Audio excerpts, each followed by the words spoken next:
Hello, आप सभी का स्वागत है फिर से मेरे चैनल पर। आज हम कक्षा 9 की पुस्तक पढ़ेंगे कृतिका, और उसमें एक चैप्टर है माटी वाली, जिसके राइटर हैं विद्यासागर नौटियाल। बहुत ही अच्छा चैप्टर है माटी वाली। अगर आप मन से इस स्टोरी को एक बार सुन लें तो ये मन को छू जाती है। तो सुनेंगे आज ये स्टोरी। जो माटी वाली होती है एक बुढ़िया होती है, काफ़ी एजड होती है, और उसका काम होता है घर घर माटी पहुंचाना, और उसके बदले उसे जो कोई कुछ भी दे देता है उससे वह अपना और अपने पति का यानी अपने हस्बैंड का गुजारा करती है। जो बुजुर्ग है और कुछ काम नहीं कर सकता, उसके लिए भोजन की व्यवस्था भी वही करती है। ये बात है टिहरी शहर की।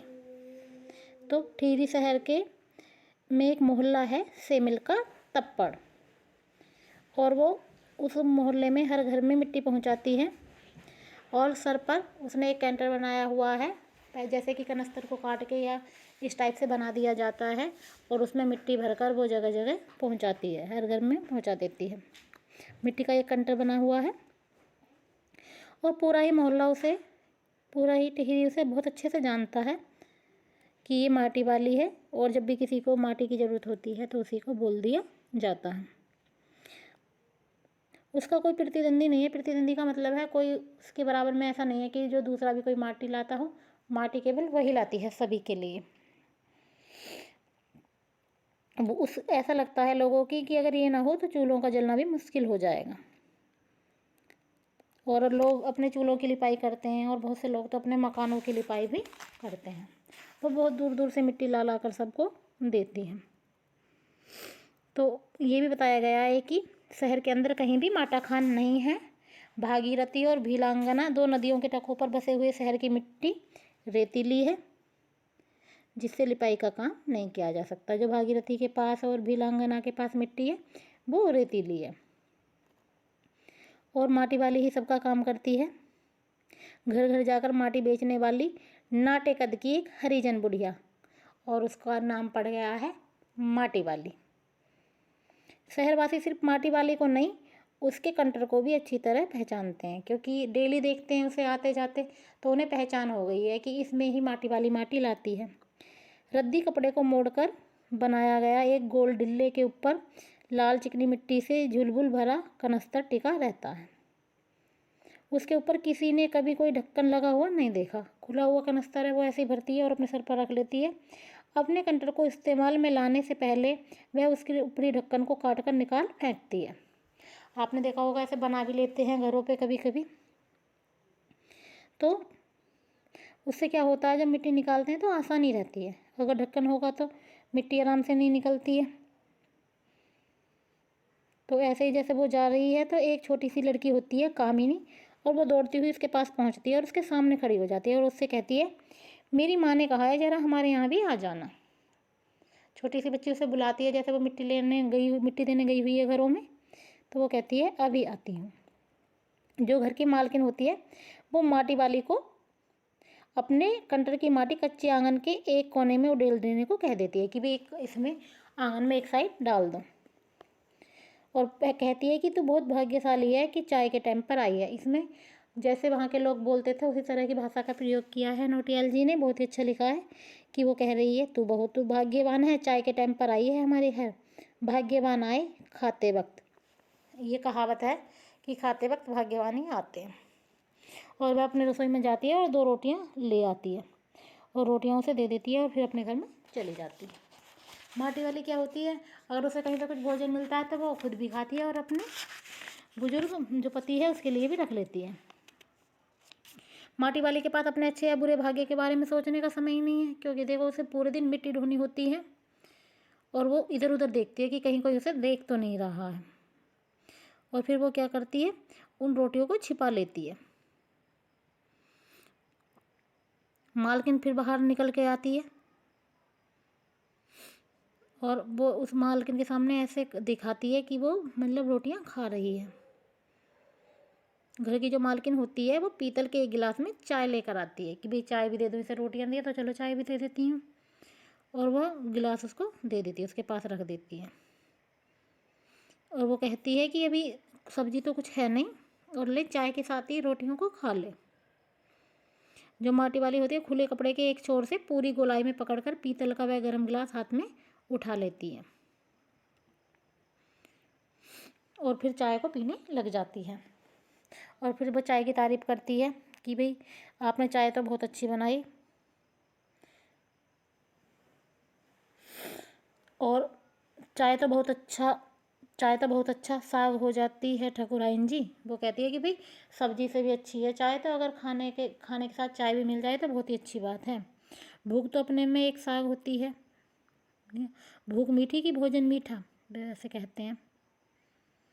और वो फिर गिलास की तारीफ़ करती है कि ये भी पीतल के गिलास तो कहीं देखने को नहीं मिलते मालकिन जी, आपने अभी तक गिलासों को इतने अच्छे से रखा। तो इस तरह की बातें होती हैं। अब वो ऐसी बताती रहती है कि अब तो कहीं पे भी जाते हैं तो स्टील के बर्तन ही देखने को मिल जाते हैं। इस तरह की बातें करती है। और फिर उसके बाद क्या करती है, अपनी चाय को ख़त्म करती है और अपना वो कंटर उठाती है और चल देती है। अब उसे रोटियाँ भी मिल गई तो, और उसे मिट्टी का आदेश भी मिल गया।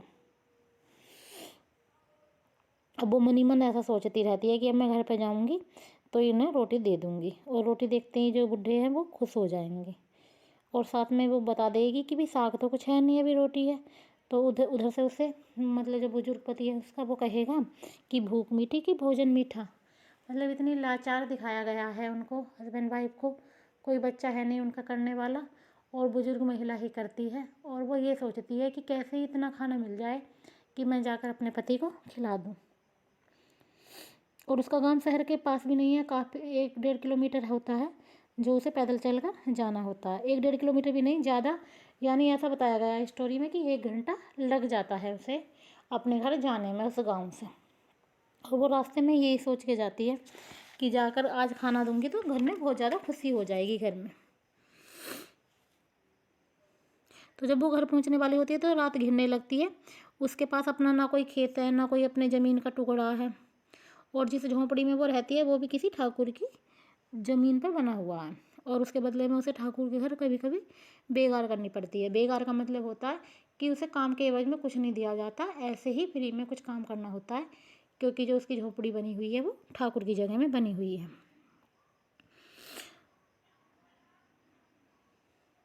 फिर वो सोचती है कि आज मैं अपने बुड्ढे को कोरी रोटी नहीं दूंगी कि जाके केवल रोटी दे दूँ।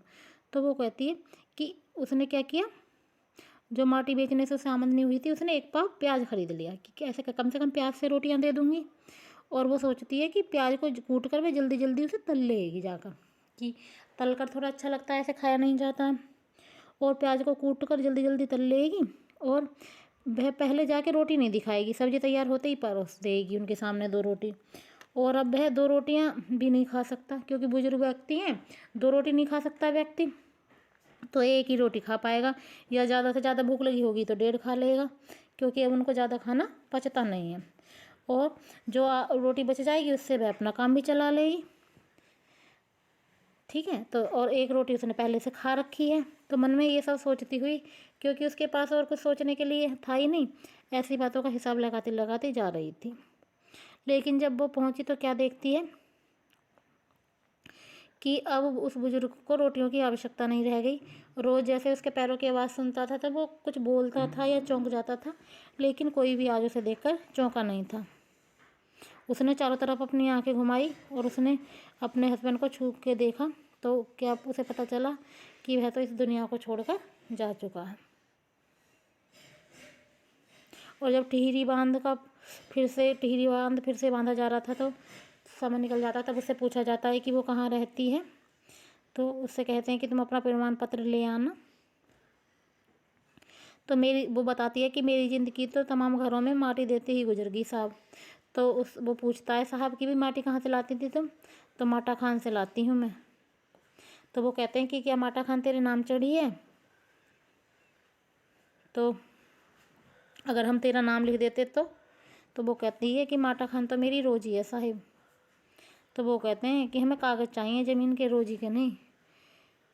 तो वो कहती है कि जब बांध बनने के बाद मैं क्या खाऊंगी साहब? तो वो कहता है, साहब की इस बात का फैसला हम नहीं कर सकते, ये बात तो तुझे खुद ही तय करनी पड़ेगी। तो टिहरी बांध की जो 2 सुरंगों को बंद कर दिया गया है। शहर में पानी भरने लगा है। शहर में आपाधापी मची है। शहरवासी अपने घरों को छोड़कर वहाँ से भागने लगे हैं। पानी भर जाने से संबंध पहले कुल शमशान घाट डूब गए हैं, क्योंकि वहाँ पर टिहरी बांध बंधा हुआ था। पानी का एकदम से बाढ़ आई थी वहाँ पर। तो माटी वाली अपनी झोंपड़ी के बाहर बैठी हुई है, क्योंकि उसके पति की तो मृत्यु हो गई है और जो झोंपड़ी है वो भी उसकी अपनी नहीं है, तो बाहर बैठी हुई है। और गांव के हर आने जाने वाले से एक ही बात कहती जा रही है, गरीब आदमी का शमशान नहीं उजड़ना चाहिए। और बाद में इस कहानी को सुनकर मन बहुत भावुक हो जाता है। बहुत ही अच्छी स्टोरी थी माटी वाली। आशा है आपको ये मेरा छोटा सा प्रयास अच्छा लगा होगा। अच्छा लगा हो तो मेरे चैनल को सब्सक्राइब कीजिए, वीडियो को लाइक कीजिए। धन्यवाद।